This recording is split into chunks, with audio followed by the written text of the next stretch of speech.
Hi friends, welcome to our channel. இன்றைக்கி நம்ம என்ன பார்க்க போகிறோம் அப்படின்னு பார்த்தீங்கன்னா, டிஎன் டெட்டை வந்து பேப்பர் 1 and 2ல் இம்பார்ட்டண்ட் டாபிக்ஸான சோஷியல் சயின்ஸில் இருக்கக்கூடிய லெசன்ஸ் தான் வந்து பார்க்க போகிறோம். இதில் வந்து பார்த்திங்க அப்படின்னா 50 முக்கிய வினாக்கள் இருக்குது. 6th to 10th வரைக்கும் நம்ம வந்து கவர் பண்ணியிருக்கோம். வீடியோ ஸ்கிப் பண்ணாமல் கடைசி வரைக்கும் பாருங்கள். நம்ம சேனல் இதான் ஃபஸ்ட் டைம் பார்க்குறீங்க அப்படின்னா மறக்காமல் சப்ஸ்கிரைப் பண்ணிக்கோங்க. இப்போ வாங்க வீடியோக்குள்ளே போய்க்கலாம். ஃப்ரெண்ட்ஸ், இதில் வந்து பார்த்திங்க அப்படின்னா பிடிஎஃப் நம்மக்கிட்ட அவைலபிளாக இருக்குது. வேணுங்கிறவங்க வாங்கிக்கலாம். இப்போ ஃபஸ்ட்டு கொஸ்டின் பாருங்கள். ஆதி மனிதனின் பகுதியில் குடியேறி விவசாயம் தொடங்கினார். இப்போ வந்து பார்த்திங்க அப்படின்னா எங்கே விவசாயம் தொடங்கினாங்க அப்படின்னு கேட்குறாங்க. அது வந்து பார்த்திங்க அப்படின்னா மேக்ஸிமம் வந்து ஆற்றோரத்தில் தான் விவசாயம் செய்ய ஆரம்பித்தாங்க. அடுத்தது வந்து பாருங்கள், உலக மக்கள் ஆட்சி தினம். உலக மக்கள் ஆட்சி தினம் பார்த்திங்க அப்படின்னா செப்டம்பர் 15 நடைபெற்றது. அடுத்தது, நேரடி மக்களாட்சி எந்த நாட்டில் உள்ளது அப்படின்னு கேட்குறாங்க. எங்கே இருக்குது அப்படின்னு பார்த்திங்கன்னா சுவிட்சர்லாண்டில் இருக்குது. ஓகேங்களா.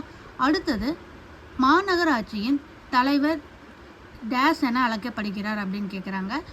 யார் அப்படின்னு பார்த்திங்கன்னா மேயர் அப்படின்னு அழைக்கப்படுறாங்க. அடுத்தது, தமிழகத்தில் உள்ளாட்சி அமைப்புகளில் பெண்களுக்கு 50% இட ஒதுக்கீடு வந்து வழங்க சட்ட திருத்தம் வந்து செய்த ஆண்டு அப்படின்னு பார்த்திங்கன்னா 2016 வந்து சட்ட திருத்தம் வந்து மாற்றப்பட்டாங்க.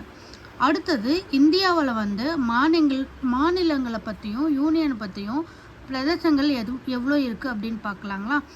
மாநிலம் அவைகளில் வந்து 28 மாநிலங்களையும் 8 யூனியன் பிரதேசங்களையும் கொண்டு இருக்குது. ஓகேங்களா.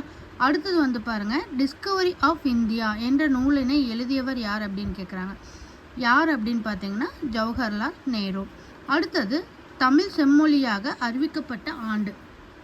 தமிழ் வந்து செம்மொழியாக அறிவிக்கப்பட்ட ஆண்டு அப்படின்னு பார்த்தீங்கன்னா 2004. அடுத்தது வந்து பாருங்கள், கரகாட்டம் எந்த மாநிலத்தில் கொண்டாடப்படுகிறது, எங்கே அப்படின்னு பார்த்தீங்கன்னா தமிழ்நாட்டில்.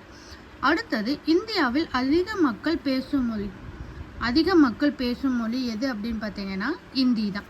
அடுத்தது வந்து பாருங்கள், இளவழகி சிறந்த விளங்கிய விளையாட்டு எது அப்படின்னு கேட்குறாங்க. சிறந்த விளையாட்டு அப்படின்னு பார்த்தீங்கன்னா கேரம் தான். நெக்ஸ்ட் ஒன் பாருங்கள், பிஆர் அம்பேத்கருக்கு பாரத ரத்னா விருது வழங்கப்பட்ட ஆண்டு எந்த ஆண்டு அப்படின்னு பார்த்தீங்கன்னா 1990. அடுத்தது, 2016 ஆண்டு ரியோ பாராலிம்பிக் ஆண்டு உயரம் தாண்டுதல் T42 போட்டியில் 1.89 மீட்டர் உயரம் தாண்டி தங்கப்பதக்கம் பெற்றவர் யார் அப்படின்னு பார்த்தீங்கன்னா, இது ரொம்பவே முக்கியமான கொஸ்டின் ஃப்ரெண்ட்ஸ், மாரியப்பன் தங்கவேலு. அடுத்தது, இந்தியாவில் ஏவுகணை மனிதர் யார்? ஏவுகணை மனிதர் அப்படின்னாலே அப்துல் கலாம் தான். அடுத்தது, விடுதலை நாளில் புது டெல்லியில் டேஸ் கொடியேற்றி பெற்றார். இது யார் அப்படின்னு பார்த்தீங்கன்னா பிரதம அமைச்சர். ஓகேங்களா. அடுத்தது, இந்தியாவில் தேசிய நதி எது அப்படின்னு பார்த்தீங்கன்னா கங்கை. இந்தியாவினுடைய தேசிய நதின்னு பார்த்தீங்கன்னா கங்கை. அடுத்தது, நமது தேசிய பாடல் வந்தே மாதரம் எழுதியவர் யார் அப்படின்னு கேட்குறாங்க. வந்தே மாதரம் எழுதியவர் யார் அப்படின்னு பார்த்தீங்கன்னா பங்கிம் சந்திர சட்டர்ஜி. அடுத்தது, நமது அரசியல் அமைப்பு சட்டம் தற்போது எத்தனை அட்டவணைகள் இடம்பெற்றுள்ளன, எவ்வளோ அப்படின்னு பார்த்தீங்கன்னா 12. ஓகேங்களா. அடுத்தது வந்து பாருங்கள், இந்திய அரசமைப்பு தினம் அப்படின்னு பார்த்தீங்கன்னா நவம்பர் 26. 20வது கொஸ்டின் வந்து பாருங்கள், மத்திய வெளியுறவு துறை அமைச்சர் பதவி வகித்த முதல் பெண் யார் அப்படின்னு கேட்குறாங்க. இது most repeated and important question. யார் அப்படின்னு பார்த்தீங்கன்னா சுஷ்மா சுவராஜ். அடுத்தது, இந்தியாவில் 2011 கணக்கெடுப்பின்படி எழுத்தறிவு விகிதம் அப்படின்னு பார்த்தீங்கன்னா 74.4 விகிதத்தில் இருக்குது. இதுவும் வந்து most repeated and important questions. ஓகேங்களா. அடுத்தது வந்து பாருங்கள், உச்ச நீதிமன்றம் முதல் பெண் நீதிபதி யார் அப்படின்னு கேட்குறாங்க. உச்ச நீதிமன்றத்தில் முதல் நீதிபதி யார் அப்படின்னு பார்த்தீங்கன்னா மீரா சாஹிப் பாத்திமா பிவி. அடுத்தது, இந்தியாவில் முதல் மகளிர் பல்கலைக்கழகம் எந்த ஆண்டு தொடங்கப்பட்டது, எந்த ஆண்டுன்னு பார்த்தீங்கன்னா 1916. எந்த ஆண்டு அப்படின்னு பார்த்தீங்கன்னா 1916.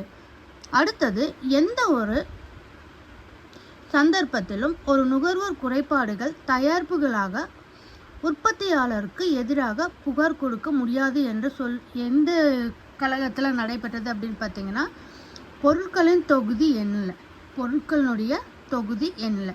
அடுத்தது தேசிய நுகர்வோர் குறைதீர் ஆணையம் எங்கு உள்ளது அப்படின்னு கேட்குறாங்க. எங்கே அப்படின்னு பார்த்தீங்கன்னா புது டெல்லியில். நெக்ஸ்ட் ஒன் பாருங்க,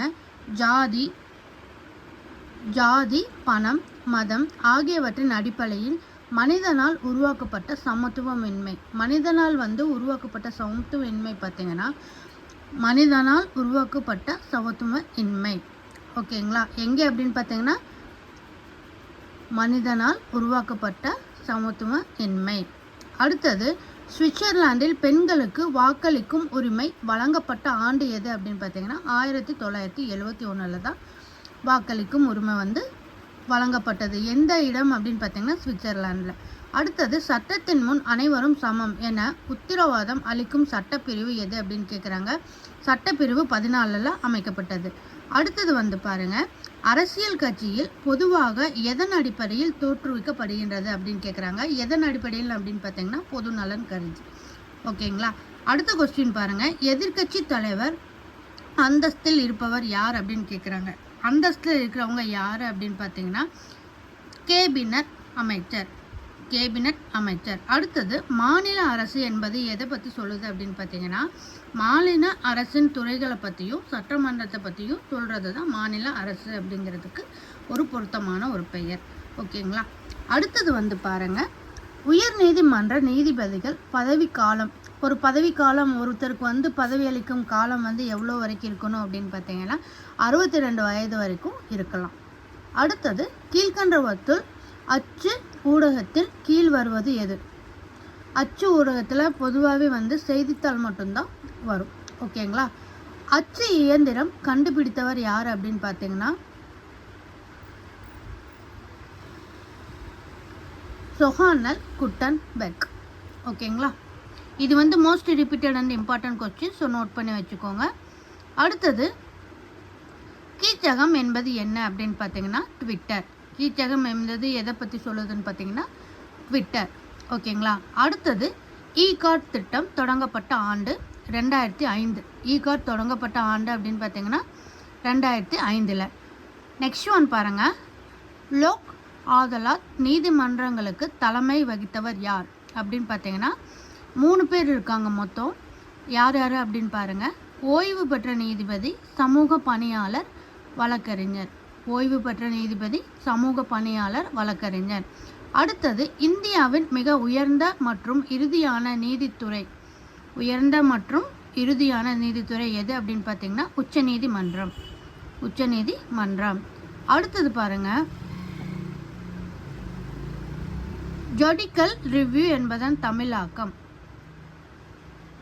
ஜுடிஷியல் என்பதன் நிதியாக்கம் அப்படின்னு பார்த்தீங்கன்னா நிதி புனராய்வு. டேஸுக்கு இடையே பிரச்சனைகளுக்கு தீர்வு காண்பதற்கான ஒரு செயல்முறை நீதிமன்ற அமைப்பு வழங்கப்படுகிறது. இது பார்த்தீங்கன்னா ஃப்ரெண்ட்ஸ் புக்கில் உங்களுக்கு மிடில் லைன்லேருந்து எடுக்கப்பட்ட கொஸ்டின்ஸு. ஸோ இது இப்படி தான் கேட்பாங்க. இதில் பார்த்தீங்க அப்படின்னா லெசனுக்கு உள்ள சென்டரில் இருக்க லைனில் வச்சு எடுத்திருக்காங்க. ஓகேங்களா, ஸோ அப்போ இது எதை பற்றி குறிக்குதுன்னு பார்த்தீங்கன்னா குடிமக்கள் மற்றும் அரசாங்கம், 2 மாநில அரசாங்கங்கள். ஒரு குடிமக்களை பற்றியும் சொல்லுது, அரசாங்கம் பற்றியும் சொல்லுது. ஓகேங்களா, நெக்ஸ்ட் ஒன் பாருங்கள், அரசியல் அமைப்பு சட்டத்தின் பாதுகாவலனாக இருப்பது எது அப்படின்னு கேட்குறாங்க. பாதுகாவலனாக இருந்தது பார்த்தீங்க அப்படின்னா நீதித்துறை. ஓகேங்களா, அடுத்தது பண்டைய காலத்தில் நீதி என்ற கருத்து எதனுடைய தொடர்புடையாக இருக்கிறது? ஒரு பண்டைய காலத்தில் நீதித்துறை எதனுடைய தொடர்பாக இருக்குன்னு பார்த்தீங்கன்னா சமயத்தினுடைய தொடர்பாக இருக்கும். அடுத்தது உச்ச நீதிமன்றம் அமைப்பதற்கு ஒழுங்குமுறை சட்டம் இயற்றப்பட்ட ஆண்டு எதுன்னு கேட்குறாங்க. ஒழுங்குமுறை சட்டம் அப்படின்னு பார்த்தீங்கன்னா 1773 நடைமுறைக்கு கொண்டு வரப்பட்டாங்க. ஓகேங்களா, 1773. அடுத்தது பார்க்கலாம். அடுத்தது பாருங்கள், யாருடைய ஆட்சி காலத்தில் உரிமையியல் நடைமுறை சட்டங்கள் தொடங்கப்பட்டன அப்படின்னு கேட்குறாங்க. யாருடைய ஆட்சி காலம் அப்படின்னு பார்த்தீங்கன்னா துக்ளக். ஓகேங்களா, அடுத்தது சதர் திவானி மற்றும் சதர் நிசாமத் ஆதலத் ஆகியவை எங்கு நிறுவப்பட்டது அப்படின்னு பார்க்கலாங்க. அலகாபாத்தில். ஓகேங்களா. அடுத்தது வந்து பாருங்கள் 46வது கொஸ்டின். ஒரு சுதந்திரமான நிதித்துறை என்ற கருத்தை முன்மொழிந்த முதல் அரசியல் தத்துவ ஞானி யார் அப்படின்னு கேட்குறாங்க. தத்துவ ஞானி அப்படின்னு பார்த்தீங்கன்னா மாண்டெஸ்கியூ. அடுத்தது 47வது கொஸ்டின் பாருங்கள். முதல் லோக் ஆதலக் நடைபெற்ற இடம் அப்படின்னு பார்த்தீங்கன்னா குஜராத். ஓகேங்களா. அடுத்தது இந்தியாவில் உச்ச நிலையில் உள்ள நீதிமன்றங்கள் எத்தனை அப்படின்னு கேட்குறாங்க.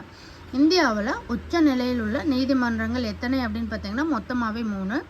அடுத்தது 49வது கொஸ்டின். தேசிய சட்ட சேவைகள் அதிகார சட்டத்தின் கீழ் அமைக்கப்பட்ட ஆண்டு எந்த ஆண்டு அப்படின்னு பார்த்தீங்கன்னா 1987. அடுத்தது பாருங்கள் கடைசி கொஸ்டின் 50வது கொஸ்டின். கீழ்கண்ட எந்த வரம்பின் மூலம் இரு மாநிலங்களுக்கு இடையே பிரச்சனைகள் உச்ச நீதிமன்றத்தின் தீர்க்க வழிவகை செய்கிறது எங்கே அப்படின்னு பார்த்தீங்கன்னா முதன்மை அதிகாரம். ஓகேங்களா ஃப்ரெண்ட்ஸ், இப்போ வந்து இது பார்த்தீங்கன்னா பார்ட் 1ல் நம்ம ஒரு 50 கொஸ்டின் பார்த்துருக்கோம். இதில் வந்து பிடிஎஃப் வேணும் அப்படின்னா உங்களுக்கு வந்து ஜஸ்ட் வந்து 1999 மட்டும்தான். உங்களுக்கு வந்து இதில் சோஷியல் சயின்ஸ் சம்மந்தப்பட்ட எல்லா கொஸ்டின்ஸுமே நாங்கள் கவர் பண்ணி உங்களுக்கு பிடிஎஃபாக நம்ம வாட்ஸ்அப்பில் சென்ட் பண்ணி விட்டுருவோம். யாருக்காவது வேணும் அப்படின்னா டிஸ்கிரிப்ஷனில் நம்பர் இருக்குது, வாட்ஸ்அப் பண்ணுங்கள். இது போல் உங்களுக்கு வேறு ஏதாவது பிடிஎஃப் வேணும்னாலும் நீங்கள் நம்மக்கிட்ட எல்லாம் கலெக்ட் பண்ணிக்கலாம். இந்த வீடியோ கண்டிப்பாக உங்களுக்கு யூஸ்ஃபுல்லாக இருக்கும்னு நினைக்கிறேன். தேங்க்ஸ் ஃபார் வாட்சிங்.